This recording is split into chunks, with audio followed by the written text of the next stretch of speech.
To Soul Journey once again, and thank you so much for your presence. Thank you for having me. In our last conversation, we explored that Vedanta is a part of knowledge, and you explained beautifully that Atma is not something that is born or destroyed, but pure awareness itself. And you also clarified what transmigrates is not Atma, because Atma is pure awareness. It's the Sukshma Sharir that actually, or the subtle body carrying impressions, that leaves.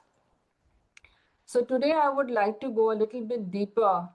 So what are your thoughts on or reflections on our past conversations too, also to begin with? So, last time I had given a very deep insight into the basics of Vedanta and how there's a misconception that Atma is equals to soul. I think we touched upon that. So, that's what I first of all want to clarify, that I refrain from using biblical or English terms because it doesn't do justice to Vedantic teachings. Yes. So, but that's okay. We can carry on our conversation, like whatever questions you have, we can ask, and we'll try to clarify as much as for our audience. Yeah, thank you. And yes, even the subtle body, I have the question on the subtle body too, because the Sukshma, what we understand as a Sukshma Sharir, subtle body is still, a little bit broader. And so, like you explained last time, that Atma itself does not travel, right? Because it is pure awareness. But Yes. the Sukshma Sharir transmigrates. Could you explain a little bit more clearly what exactly the Sukshma Sharir contains and how does Yes. it really differ from Atma? Because when I study and I have seen just gone through some information, it shows as the prana body that's leaving. It's more like, a larvae, kind of an elongated body, and it has got sheaths on it. Even the subtle body or the Sukshma has got sheaths on it. So we will talk about it. But what are your thoughts on that? So, what we are going to talk about is purely theoretical because this is not within our experience that our Yeah. Sukshma Sharir is leaving us. So, I'm telling whatever I have learned from Vedantic studies, and if you can show the book Tattva Bodh, and Yeah. that's where all the knowledge is coming from. That's basic. You can show on the screen, and what I can also do is I can share the link of the Amazon where people can buy the book. You can put in the description box, Yeah. probably. I will just show the book contains a lot of information by It's Adi compiled Shankar. by Adi Shankara. Yeah. So I will just show the image here. Can you see the book? You can put it in front of you, so probably it'll be better. Closer to you. Closer to you. Yeah. Yeah, and then slightly up. Yeah. Yeah. So So I that. think, but I will give an image of that in the video also, a separate image. So based on that, in Vedantic teaching, especially from the texts like Tattva Bodh, the Sukshma Sharir is the subtle body. It's the inner instrument that is not visible like the physical body, but it's responsible for all our experience. So you can think of it like that. Sthul Sharir or the gross body is the hardware and Sukshma Sharir is the software. So in terms of Sharir, Sukshma Sharir and the Atma, right? You can think of it that Atma is like the electricity. Sukshma Sharir is like the software of the computer, and Sthul Sharir, the gross body, is like the hardware of the computer. So it's a Sukshma Sharir, the subtle body, which allows you to think, feel, perceive, or act. Basically, it's your personality, okay? And in Tattva Bodh, traditionally, it's given that Sukshma is made of 17 components grouped into functional categories like five sense organs, like which are called Gyan Indriyas, which are the instrument of knowledge, and like our ears for hearing, skin for touch, eyes, tongue, and nose. How we so I'm. It's just like a science study. That's how Yeah. Sukshma Sharir is defined. And then we have five organs of action, which are called Karm Indriyas, like speech. So the power of speech, the power of grasping, which is like function of the hand, the power of movement through the feet, the organs of excretion and organs of reproduction. So these comes under karmendriya. So we have five gyanendriyas, five karmendriyas, okay? And then we have five pranas, five vital forces, which are the physiological energy system that sustains, like digestive system, respiratory system, but they are in traditional names they're called pran, apan, vyan, udan, and saman. So pran is basically from here to here, which is like a breath or the respiratory system. Apan is downward force, which is required for elimination. And Vyan is the circulatory system. Udan is like the upward movement, the energy that travels up, or anything that propels something outside, like even like in vomiting. So that prana is called Udan prana. And Saman is in the stomach area, which is responsible for digestion. So these are 5 vital forces. So we have 15. And then we have 4 inner instruments, which are also called Antahkaran, in which we get mind, intellect, okay, Chit, which is the memory, and the Ahankar, which is the sense of I. So Man, Buddhi, Chit, Ahankar. How much did we get? 19. So we have 19 elements in the Sukshma Sharir. Now your question was what happened to Sukshma Sharir after death. This is not given in Tattva Bodh, but these are from other texts, and usually it's not needed because the whole purpose of Vedanta is to solve your problem here and now in this lifetime. But just to let you know, according to the scriptures, what happened to Sukshma Sharir after death. So just like the gross body dies, the body that we see dies, the subtle body doesn't die. At the time of the day, it says that the Sukshma Sharir leaves the physical body as if it's detached, led by the Udan Pran, like the one that propelling force, and it carries our tendencies of the mind, the karma, and the sense, the impressions that this is carried in our mind. It's all carried. And where does it go? Depends on the karma. It can go for rebirth, or it's also said that it can go to higher or lower realms based on the punya or pap, But those are temporary existence, the lokas, what we talk about. Or third thing can happen, it can also reach moksha. That means subtle body no longer continues, that it dissolves into the 5 elements. It's also made up of 5 elements. So think of a physical body. You mean body. to say that subtle body is made up of 5 elements? No, subtle body is made up of total 19 elements. 19 elements. But Yeah. what is made up of 5 elements? The physical, when we incarnate in a physical body, then we have 5 main. Those are the different layers of existence, right? The Annamay Kosh, Pranamay Kosh, Manomay Kosh, Vijnanamay Kosh, and Anandamay Kosh. Okay, those koshas are also part of subtle body, but it's defined differently. Layers of existence. Okay, so once you do Tattva Bodh, you'll understand your own self through these are the different models of explanation of Sukshma Sharir. Okay, so you have to understand that. And why do we understand Sukshma Sharir is to go beyond it. Like in how doctors study disease, right? Not to know the disease, but to get rid of the disease, not to keep the disease. So we want to know these 19 elements so that we can get rid of this, because those are Sukshma Sharir is kind of preventing us from knowing ourselves. For example, if you say that, oh, I'm very sad. So which part of Sukshma Sharir you're attributing it to? It's the mind, right? Because the sadness is in the mind. Yeah. When you feel that, oh, I am very hungry, which part of Sukshma Sharir you're referring to? It's your digestive system. So that's how when we talk, we change the vocabulary and we attribute the problems to specific part of Sukshma Sharir. If you have a knee pain, the problem is in the Sthul Sharir, the gross body, isn't it? So that's how you change your vocabulary and you start de-identifying with the Sthul Sharir, which is the gross body, or the Sukshma Sharir, which is the subtle body. So it's like software of the body, Sukshma Sharir. Yeah, there is also something which because I have been working with energy also for many years.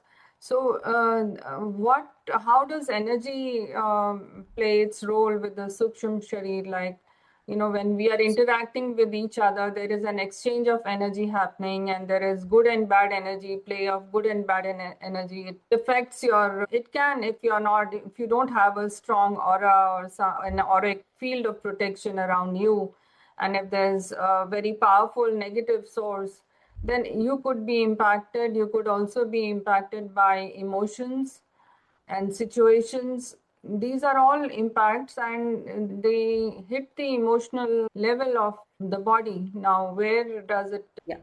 There are 2 levels of understanding I'll give. First is the tendencies of the mind. That creates energy for everybody. Okay. So there are 3 tendencies of the mind. I think we discussed this last time also, like Sattva, Rajas, and Tamas, right? Yeah. Tamas is a totally negative person, or a very corrupt person, or a very dull person who cannot give anything good to anybody, right? And the Rajas is like a lot of activity. That person cannot sit quiet. Usually it ends in agitation. And the Sattva is when person is calm, he or she wants to do some meditation or get this knowledge. We all are a combination of sattva, rajas, and tamas all the time. Okay, even during the day, sometimes our tamas rises, and sometimes we need that tamas, that dullness, to help us fall asleep. So it's all about, when you say the energy, it's all the manifestation of the mind. What kind of tendency that person is dwelling in. If the person has a lot of tamas in that person, that person will emit a negative energy around, no matter where he or she goes. Nobody will be happy around them. They want them to go away, you know. So it's all about the energy of the mind. That is one thing. Second is, you have to realize, even like the way you talk and everything, all the Karm Indriyas and the Gyan Indriyas, your Sukshma Sharir, your personality, is also emitting an energy. The way your speech is there. So the whole personality, the energy, is because of the Sukshma Sharir. And it's coming from different layers. So that's what you have to understand. That's why you feel positive around some people and you feel negative around certain people. Yeah. It's because of the tendencies of the mind. And everybody in the world can be categorized into these three, but it's a spectrum. It's not like a very clear definition of this is sattvic, this is rajasic, or this is tamasic person, but we have shades of all three within ourselves. And to function, we require all three. Okay, but more and more a person has the sattvic quality in them, more their aura expands and more their positive energy expands around them. And people, their personality actually becomes very magnetic. And people get attracted to them. And so how do you change the tendencies of the mind? So this is the whole part of the spiritual sadhana, right? What we do, the spiritual practices, that creates a positive energy in you. And from tamas, you go to rajas. From rajas, you go to sattva. That's how your transformation begins. But the first thing is awareness. I've seen a lot of people, they don't even have awareness that they have a negative tendency or people don't like them. So you cannot make changes unless the person has that awareness within them. And then once they realize that, oh, these are my tendencies, and then they're willing to work on it, then only their energy changes. Yeah. Yeah. What was the second part of your question? Did you have a second part? Yeah, I was talking about the emotional aspect, that how Oh, do how we get emotions affected, impact, right? we get affected, and it affects our subtle body in a way, and those impressions are carried with us, like if we don't Work wake on it. up to work on it. Yes. So yeah, you have to understand, more you know about yourself, that who you are, more you get that clear identity, less you're affected by any kind of mind. For example, suppose a father of a 5-year-old comes home and wears a mask of a dragon or something, right? And the 4-year-old doesn't understand it's the father. So the 4-year-old will get afraid of that person, right? Who's wearing a mask and not recognizing. But the mother quickly goes and says, oh, it's your dad, you don't have to worry. Then the child will play along with the dad. He doesn't have to remove the mask. It's just the knowledge was transferred through the mother to the child that it's your own dad. You understand? And the fear is gone. So when we have the right knowledge and when we start looking at person, or this person comes from this type of tendency, then you will actually know the person's mind, and you will know if I have to talk to this person or spend time here, or I have to go away from this person. You will get that much of power of discrimination. And then you engage less with that person. And so our whole Vedantic teaching not only teaches you what is your dharma, that is what is the right thing to do, but it also helps you in creating boundaries. That's very important. Boundaries with compassion, not with any kind of hatred. And absolutely, it's very, very important to do the right stuff, yet create the boundaries with compassion. So that's the teaching of Vedanta, is so powerful in creating all those things. And once something has been done wrong to somebody and they want to heal, this is the first thing to be taught, that who is getting hurt, that awareness. It's our mind that is getting hurt, but you are not your mind. And how do we know we are not our mind? We can observe our thoughts. We can know what our mind is thinking, right? What we can observe cannot be me. Yeah.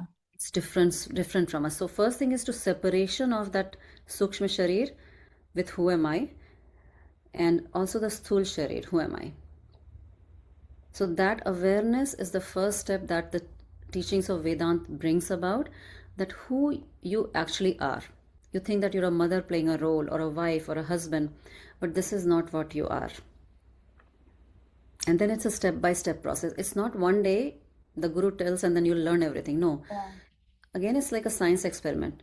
You take these teachings, take it to your lab, which is your life, and see how you can respond to a situation, any conflict in your life with these teachings.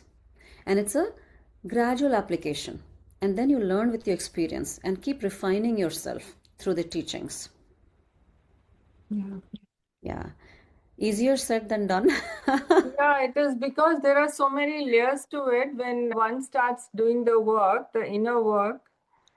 Like in my case, for so many years, so many things keep repeating and the same questions keep coming up also. Sometimes they get clarified, and yet from another angle, when you look at the same thing, the same question comes up and you're looking for a different kind of an answer from the same question. It is. We evolve, right? And life is like a video game. Unless you cross that level, you won't be able to go further. Yeah, there are so many, like, of course, in a layman's language, one can say the problem. Some spiritual teachers said, when you climb the mountain, you can see what's happening on all the crossroads and the blockades where what is happening. But if you are in the midst of everything, you will only see that much area. So you got to rise, and while rising, you will see different levels. So It's not easy journey. That's why you need a guide or a mentor for this. So you may be having a negative person in your life or some situation that's troubling you. The only way to get rid of that is work on yourself and create boundaries, right?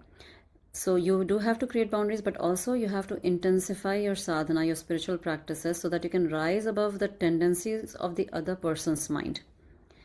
So I was taking a parent workshop in a school a couple of days ago on conscious parenting. So one of the parent at the end asked the question that I'm very conscious of what I have to give to my child, what kind of environment I have to give to my child, but other family members, if they're not like that, what should we do? They're constantly spewing negative effect or having bad habits like back to back watching Netflix or TV.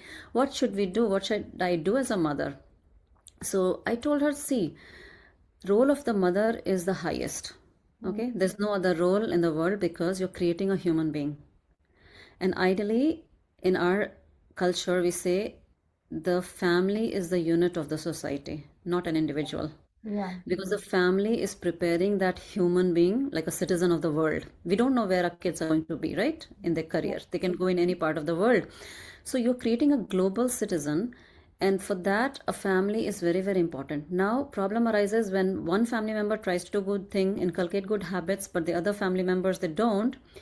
Then it becomes difficult, but it even becomes challenging or kind of a bigger task for the mother who's trying to do good to take a step and create boundaries. Because ultimately, child is the most important member of the family. Because you have to nurture that child, protect the child. So you don't want your child to get exposed to any negative energy, isn't it? So it becomes, the mother has to be very strong to create boundaries. We say that like you can become a Durga or a Chandi when it comes to protecting a child, right? Yeah. Like a lioness. So you have to make sure that because you know what is right, and you have to equip yourself. So your spiritual growth as a mother is also very important so that you can deal with the situation Yeah. and not break down yourself because you're the only support for your child. See, this is something very important, and I very much relate to it as a grandmother. You know, it is. I have tried, it's been a few years that I've been trying to do this work in the family, and just after there was something that showed up very nice and was very pleasant. There was a breakthrough, one can say, in a layman's language, that we were talking about it with my son, and he said, okay, let's sit down over the weekend and maybe you can give a 10 minutes, let us see how does it go, a meditation and reflection within, because this gaming, and we also sit down and we also watch. I also, because of the chaos what's happening, I watch news, and I realized yesterday, I said, I'm listening a bit too much to all this. Let me just put a stop to it. Yeah, it's very important to have a nurturing environment. So you have to understand that we don't only eat from mouth, we eat from eyes and ears too, right? And impressions go in from your eyes and your More. forehead. It stays there like a movie screen. Yes, so that's why to nurture a good environment, positive environment, it's not that you should not be aware about what's going on in the world, but it should be taken with a detached view that these things will happen in the world. You need to be aware because it's general knowledge. You should be aware what's happening around you because it may affect you, but also have that in mind that these things will keep happening unless I'm directly related to it. I don't have to take any action as of now. The only thing I can do as of present is work on my mind. Yeah. Yeah. True. Sukshma Sharir is also referred to as Antavahak Sharir.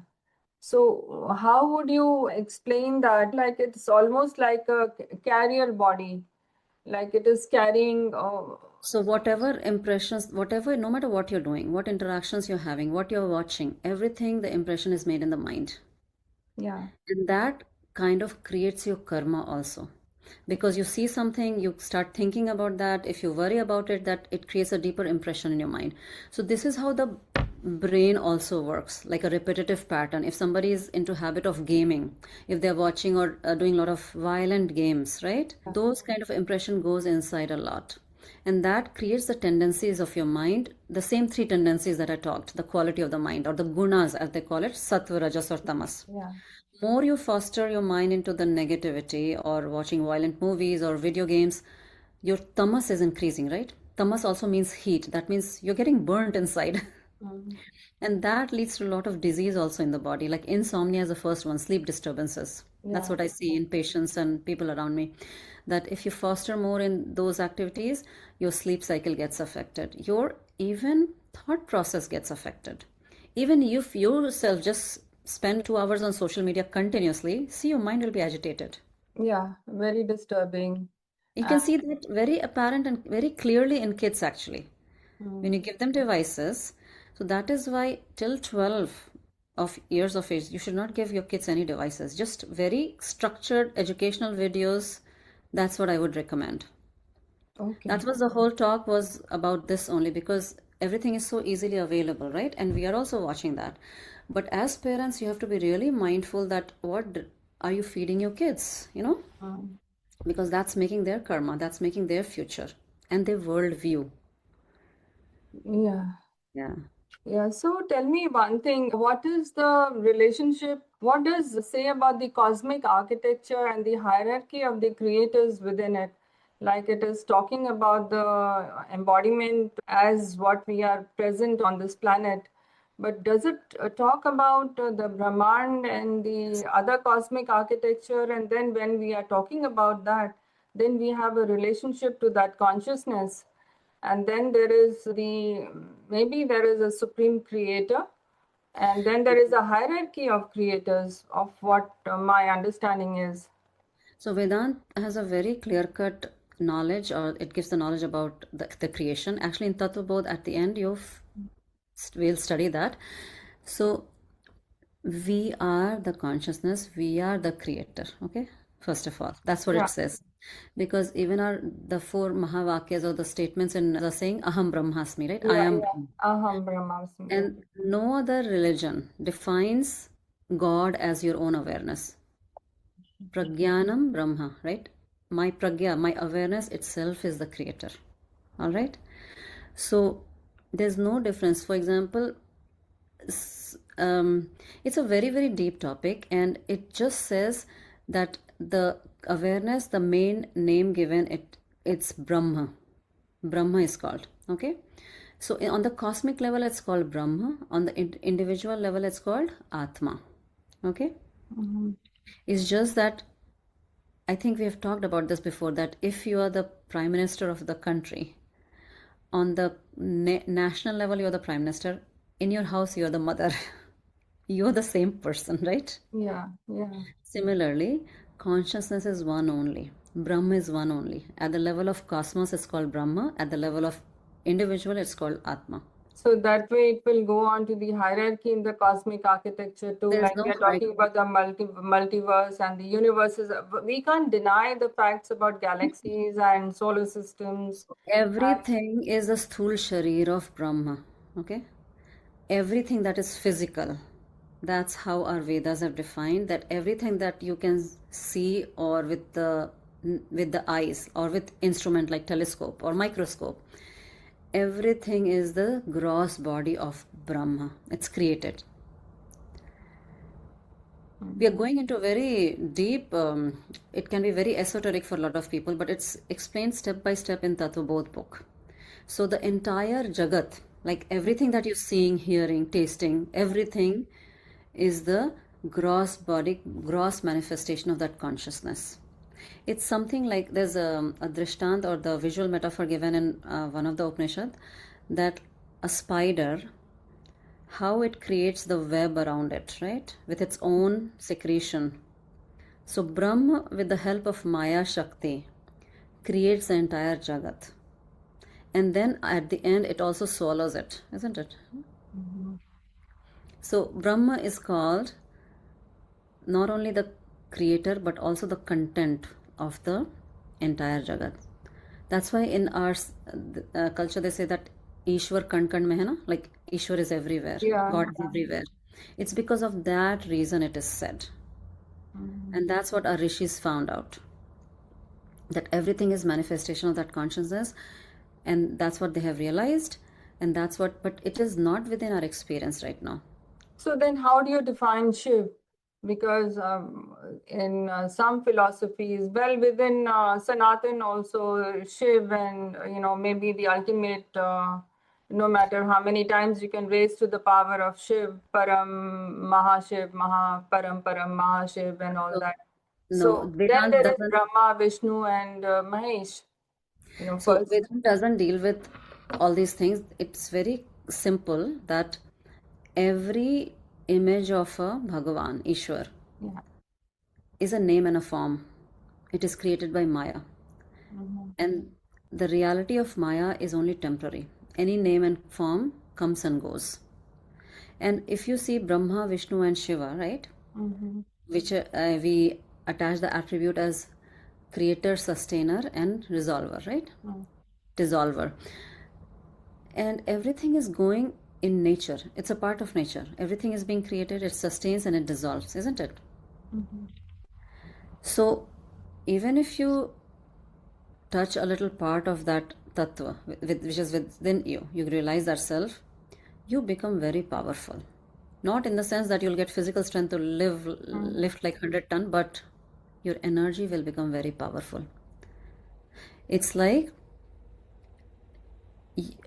we have ocean, okay? And then if you take a small bucket of water out of the ocean, it has the same content, right? The water will be salty. So that's what you have to realize, that we are that thing.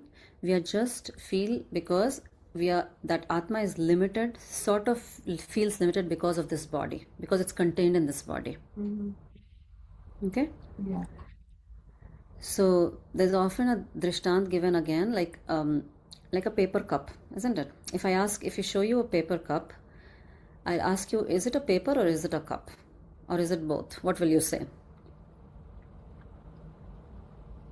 Well, it's hard to say, Yeah, so it is actually a paper cup, which is some useful. It is a name and a form.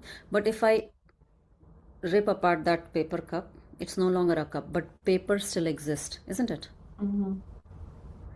The paper is still existing. So irrespective of our body stays or not, the Atma is ever existing and we are ever existing. But this body has a function like a paper cup. It's useful because we play different roles in our life. So one is a lower degree of reality and the Atma is a higher degree of reality. That's what it's all about, understanding. This body is a lower degree of reality. That means it has a temporary existence. It has a birth date, it has an expiry date. But Atma ever exists, always exists. And we are Atma. That's what they realized it. And it's not a one-day thing that that I'm telling you will know about it. It's a years of growth of the mind. Yeah. It takes time to realize all these things. where your practices play an essential role. And the right teaching. Right teaching is very important. Okay? Yeah. So what, again, my question will come back. You will say I'm maybe drafting the question in a different way, but again, the subtle body, or that it also has something that is called, what I've understood, has got the causal and the supracausal within it, right? So causal body is called Karan Sharir. Yeah. Karan Sharir is nothing but the agyan, like the ignorance is called causal Sharir. Okay? Yeah. That's all. It's just ignorance. It's not a body as such. It's just your ignorance of who you are is a Karan Sharir. Karan means cause, right? So it's a cause of rebirth of that Sukshma Sharir into another body. Okay, that's what it is. And the supracausal is the purest form. What can, at the end, what happens when, because what I'm trying to come to an understanding is there a stage where the subtle body is totally dissolved? Yes. So it happens for Videha Mukt person. That means a self-realized person or a sant who has realized the self. The causal body dissolves back into the nature. It has come from 5 Panch Mahabhut elements, right? Yeah. 5 elements of like earth, water, fire, those 5 elements.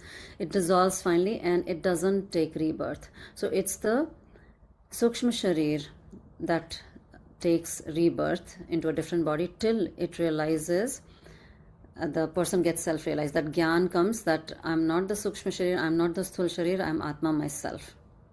There's no need for rebirth again.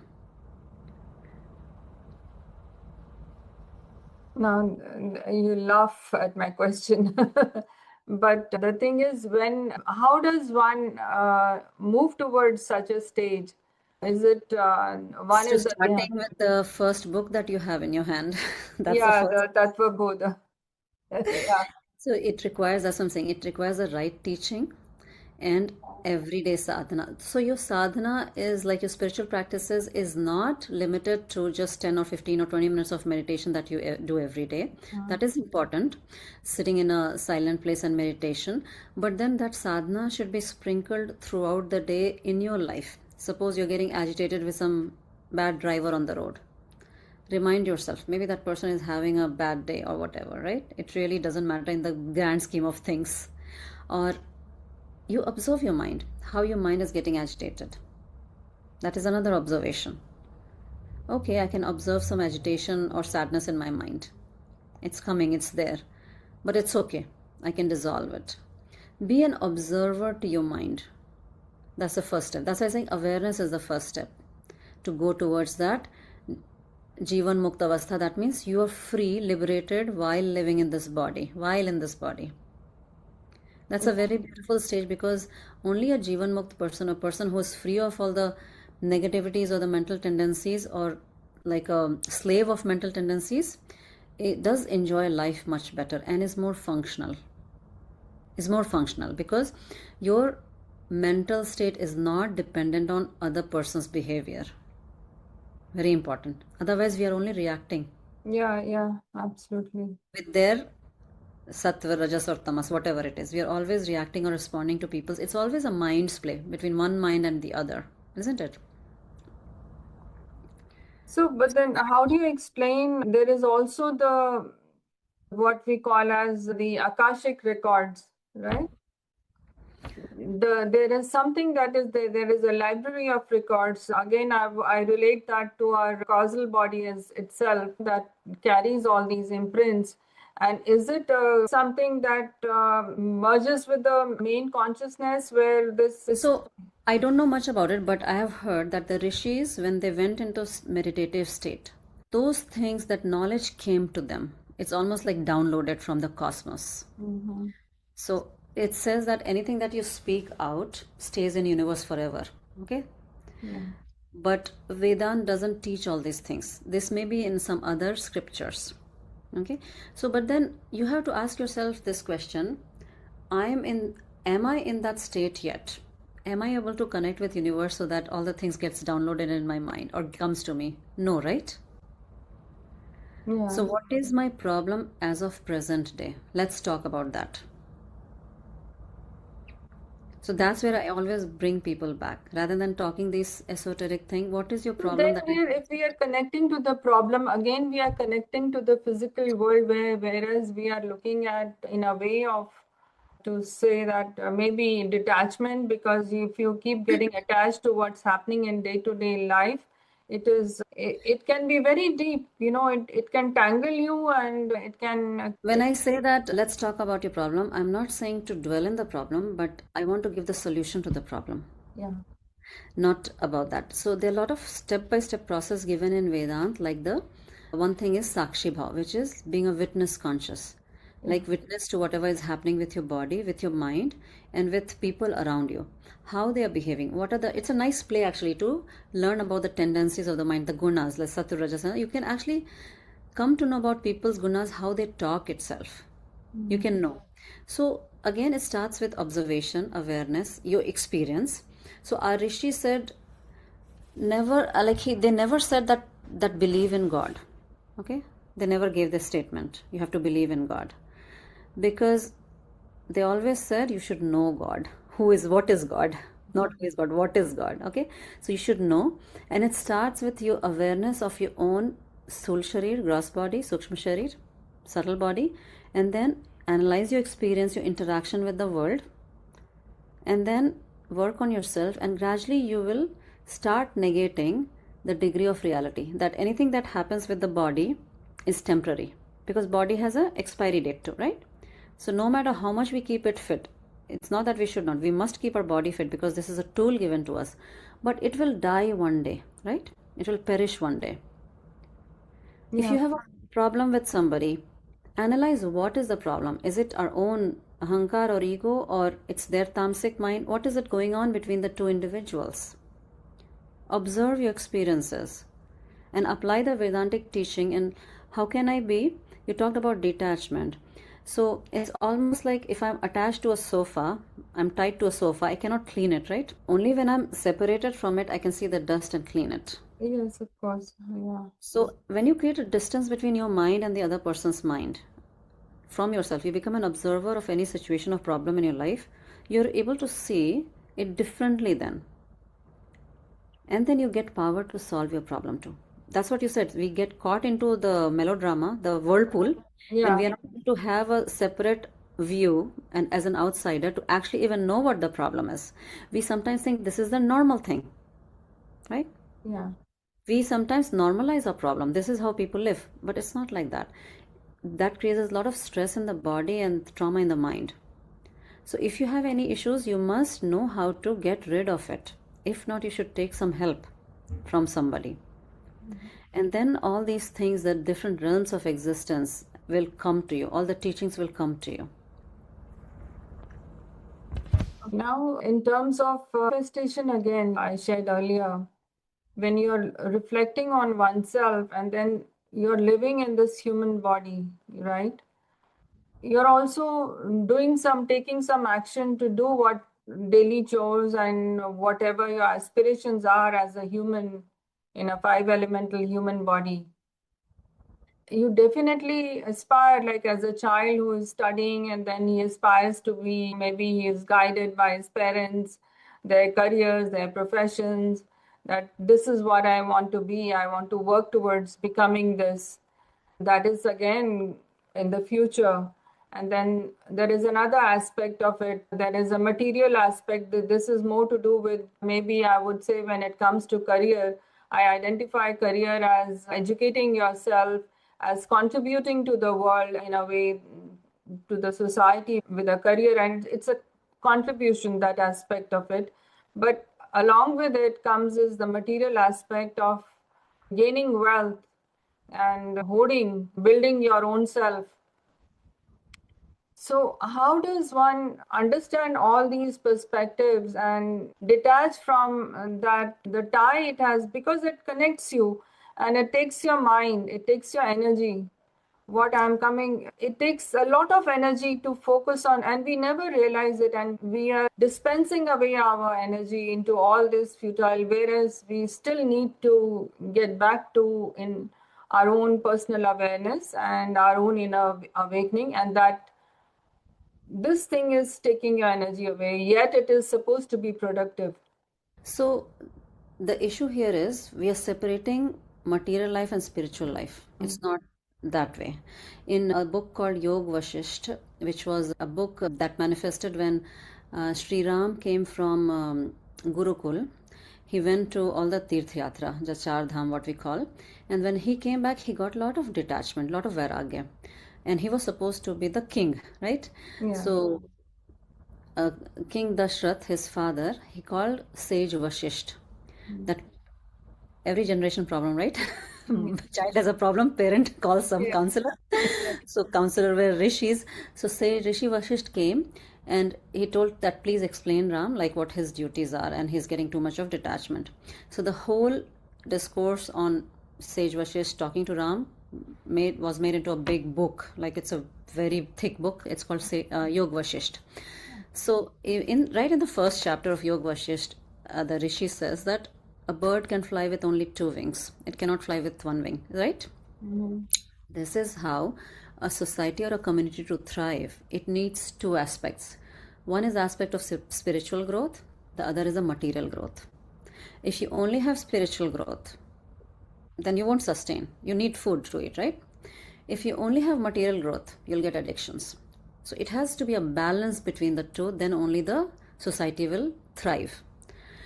But the spiritual growth should be the basis of the material growth. Because if it is not, then it will lead to hoarding, as you said, it will lead to addiction, it will lead to the wealth will be possessed by only few and others will suffer. Okay, and that's what we are seeing in the capitalistic culture. Yeah. So spiritual growth should be emphasized, and when that spiritual growth leads to material growth, and it's by default, when you get spiritual growth you will manifest. It's almost like a tree which has a geotropic growth, like inside the ground. More the deeper the roots are, higher the shoot will go, isn't it? Yeah. Same with us as human beings or a society or as a community. More that community is rooted in spirituality, more the individuals will thrive. Otherwise, they will for sure go towards addiction, and which is happening these days because there's no spiritual growth. It's only material growth, right? So the material without the Gyan, that money, the Lakshmi without Vishnu will lead to disaster. Okay? Okay, so how does, in terms of manifestation, people who want to manifest, they are taking so many programs and lot of things happen. What is your take and what is your suggestion? Because you're saying that spiritual growth and manifestation, this thing will happen, material will happen simultaneously. Is it when you're focusing on the spiritual, this will happen, or you need to work on the manifestation part too? So there are three types of energy we have: Iksha Shakti, Kriya Shakti, and Gyan Shakti. Iksha means I want something, I desire something, right? Gyan is the knowledge. What do I want to do? How do I, suppose I want to build up organization or whatever, right? I want to manifest something. And then Kriya Shakti means the action part. Okay? These are the three Shaktis that needs to manifest out of you to establish something. And you will, the more Rajasic tendency you have, you'll establish more. But if that Rajasic tendency is rooted in your spirituality, like you have a robust spiritual practice and you're not doing just to satisfy your senses, you're doing for something larger, good for others, then the energy that organization will have will be totally different because it will benefit everybody. I always tell my kids and I tell everybody that ask yourself this question: why are you studying? Why do you want a good university admission? Why do you want a good job and good money in life? Is it just for going on vacation in Caribbean islands? Or is it that you want to change lives of people? What is your motivation? Just eat, drink, and be merry, or you want to do something deeper in life? And it's really sad, but my kids inform me like a lot of people out there, they don't have that depth of understanding or giving back to society. They are doing just for themselves, right? Yeah. So I think it's a responsibility as parents, teachers, that create that depth to create a good human being. And spirituality is the basis of all. That why do you want to study or even to know yourself? What is the practical purpose of self-realization or knowing yourself? Because everybody wants ultimate happiness. So your success, you becoming a corporate leader, should not cause harm to anybody. Yeah. You should create such a corporation that you take care of everything. You take care of environment. You take care of who are your subordinates, people who are less fortunate than you. Then only your studies, your skills are useful. Otherwise, it's useless. Yeah. You're just becoming a hoarder. It's of no use. So that's why I'm saying the manifestation must happen, because we are living in the world where we have that energy to manifest things. But what is the purpose of my manifestation? Yeah. And is it solving a problem of humanity? What is it solving? So anything that we are doing is for solving humanity's problem. Anything what we are doing, it's for happiness only, isn't it? Ultimately, peace and Yeah. happiness. Yeah, but a person who is tamasic will want happiness irrespective of other person's sadness. They don't care. That's a tamasic tendency. But a person who's rooted in sattva, has good tendencies, they'll want happiness for everybody. Like my happiness should not ruin your happiness, right? Yeah. So that insight, I think it's a responsibility as adults, that to teach our kids that your happiness should not be temporary, first of all, in the sense watching back to back Netflix or video games, which is ruining your sleep. Maybe it's giving you just apparent happiness. In long run, it's going to ruin your health. That knowledge we must impart to our next generation or anybody around us. We are, they think it's freedom, getting up at night, but actually you're the slave of your senses, isn't it? Yeah, yeah, it's again like you said, addiction. It's one thing leading to another in a deeper sense, and it is a a pothole. It's a big Pandora box. We can have another discussion on addiction and how to, that sensory pleasure that people, short-term gratification and why it's Short-term coming. gratification is Yeah, there. Yeah. yeah. Yeah, so that's very nicely explained. But tell me one thing now. Again, I'm just straying away from our context, but still I want to have your opinion and what Vedanta says about it. Though you just mentioned that it doesn't speak so much about the creation as such. There are a lot of disclosures happening talking about ETs and OAPs, and also about the controlling aspect, that there is that matrix that is controlling the society, the world today.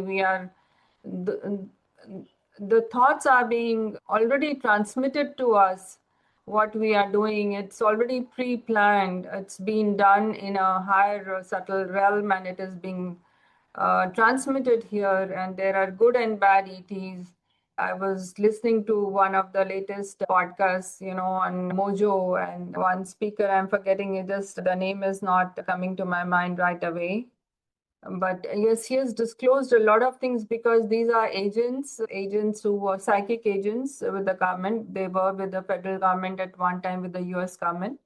They had all these people doing remote viewing. And so what is Vedanta? Because this is something that did not, probably it was there known to the rishis and all at one time, but Maybe. So I don't know much about it, but Vedanta has a different model of creation. Like I told you, it has, I gave you the drishtant of the spider and how the entire Jagat is the Soul Sharir.